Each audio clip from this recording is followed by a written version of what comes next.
Bonjour et bienvenue à la série de balados Les secrets des pros. Cette série met en lumière les artisans du domaine de l'audiovisuel. Aujourd'hui, on accueille le docteur Anicet Fangwa, créateur du balado, dirigeant et stratège. Anicet, merci d'avoir accepté notre invitation. Comment vas-tu? Je vais très bien, Ryan. Merci de m'avoir invité. C'est un plaisir pour moi d'être ici. C'est parti!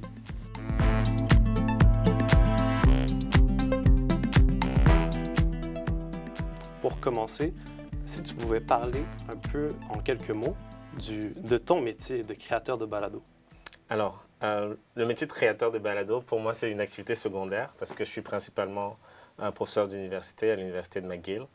Mais j'ai décidé de m'engager dans cette nouvelle aventure avec pour objectif justement de disséminer de la connaissance et de rendre des sujets souvent complexes, accessibles pour le grand public, mais aussi donner l'opportunité de partager des histoires inspirantes et motivantes à la génération future de personnes qui veulent entreprendre, qui veulent se donner de nouveaux défis et avoir un impact positif sur la société.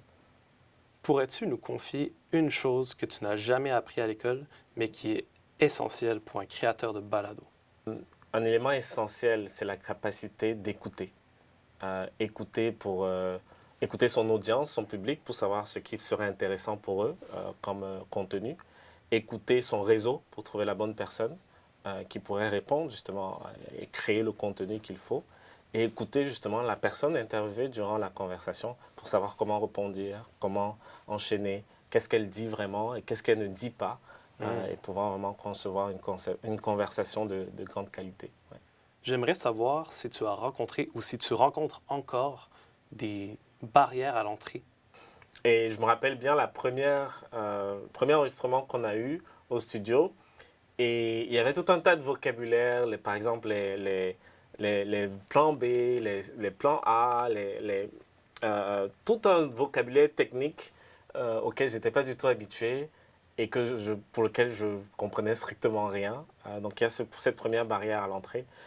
Maintenant, je fais face à la difficulté de la communication, parce que là aussi, je peux être communicant dans une salle de classe vis-à-vis des étudiants et leur communiquer le savoir que j'ai acquis. Mais lorsqu'il faut communiquer sur les réseaux sociaux, il faut pouvoir avoir un compte Instagram, Facebook, TikTok, X, LinkedIn. Waouh, ça devient beaucoup. Et pour moi qui suis plutôt un introverti, c'est assez difficile de maintenir le rythme et de continuer de publier, de communiquer et de s'assurer de poster, d'aller d'un post à l'autre pour s'assurer de faire la promotion au final du contenu qu'on a pu produire. Donc, oui. En tant que professeur en stratégie, tu aimes aborder le thème de l'intelligence artificielle. Ouais. Comment tu vois ces technologies affecter le domaine de l'audiovisuel?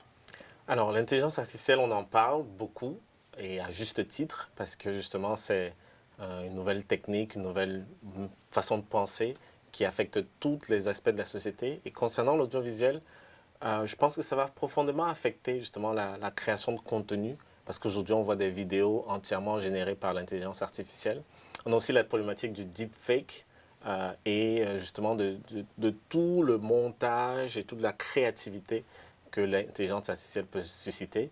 Donc, je pense que ça va sérieusement affecter le domaine de l'audiovisuel, mais il faudra surtout un cadre réglementaire pour s'assurer d'être capable de détecter ce que l'intelligence artificielle a créé et être capable aussi de gérer la question de la propriété intellectuelle, qui est un vrai sujet lorsque une IA a généré un texte, qui en est le propriétaire. Ça, c'est une vraie question. Dans un monde de plus en plus saturé en contenu, comment fait Anicet pour se démarquer des autres? Alors, effectivement, la saturation en contenu est l'une des raisons qui m'a poussé en fait à me lancer dans le monde de la balado parce que j'arrivais pas à trouver un contenu qui soit de bonne qualité audiovisuelle, mais aussi rigoureux en termes de la précision des informations qui sont communiquées. Et c'est l'une des raisons pour laquelle j'insiste dans mon balado d'avoir aussi bien des experts techniques qui entrent dans le détail technique et pas juste un discours motivationnel et inspirant, mais vraiment qui soit aussi de qualité d'un point de vue technique. Y a-t-il un secret du métier que tu appliques depuis tes débuts et encore aujourd'hui? Alors, le plus grand secret, de mon point de vue, c'est le fait de bien connaître ses invités. Alors pour ça, on a une petite équipe qui s'occupe d'investiguer, de faire des recherches pour connaître le parcours, le profil, les interviews qui ont déjà été faites, les prises de position, afin que le questionnaire qui est élaboré permette à notre invité de vraiment exposer l'intégralité de qui elle est et de ce qu'elle pourrait pouvoir communiquer au grand public. Et aussi, on a toujours, avant l'entretien en présentiel avec l'invité, on a un pré-interview dans lequel on offre justement l'opportunité de poser des questions un peu plus informelles, des questions un peu plus titillantes pour collecter davantage d'informations sur l'invité et qu'au moment de l'interview en direct, là, j'ai un peu plus d'informations que ce que j'ai cherché moi-même. Et l'invité aussi un peu mieux préparé sur le style de questions que je vais pouvoir poser. Et ça permet d'avoir des conversations beaucoup plus enrichissantes.